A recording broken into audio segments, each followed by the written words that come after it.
Tonight, a family is back home in Dallas coping with unimaginable pain. Their son, Trevor Cadigan, killed in the New York City helicopter crash with his close friend, Brian McDaniel. While Trevor's family grieves, they are also on a mission to keep this from happening again.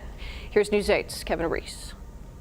He was really one of the funniest people. From their front porch in Northeast Dallas, Trevor Cadigan's sister and his mom wanted to talk about the 26-year-old zany force of nature they so suddenly lost. I love myself a big balloon, and who doesn't, right?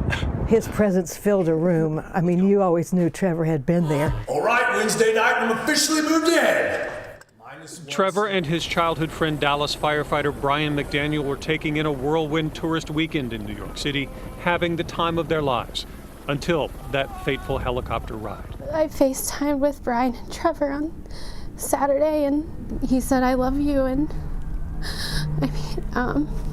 so I know he was in a good place. He was doing what he wanted to do. Yeah. But just hours after both returned to Dallas on separate flights with the same firefighter water cannon honor, the first lawsuit was filed. A noted Midwest helicopter lawsuit attorney filing on behalf of the Cadigan family, alleging that Liberty Helicopters, the pilot and the tour operator NY On Air, run an unsafe operation, allowing tourists in harnesses to dangle their legs out of helicopters with no doors so they can take better pictures. The lawsuit alleges that doors-off photo flights are inordinately dangerous and risky, and that providing a knife to each passenger to cut through their harness to extricate themselves is grossly negligent and reckless, and that the double restraint system is a death trap and does not permit them to reach and activate release mechanisms on their own.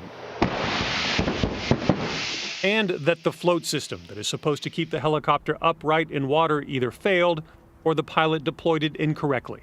Ron McCallum is a Dallas attorney and pilot not connected to the lawsuit. There's a lot to get to the bottom of that the NTSB is going to do over the coming months for the family and for the law firm that they retained.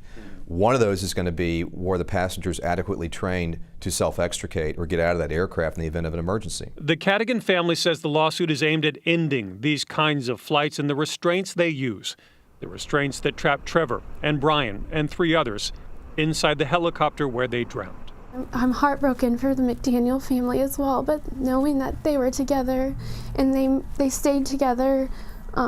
They're together right now in Dallas, and we're going to be celebrating their lives together. I'd want people to know that, whatever you do matters. People may not remember what you say or did, but they'll remember how they made you feel. And he always left a lasting impression, and it was usually, funny, and joy.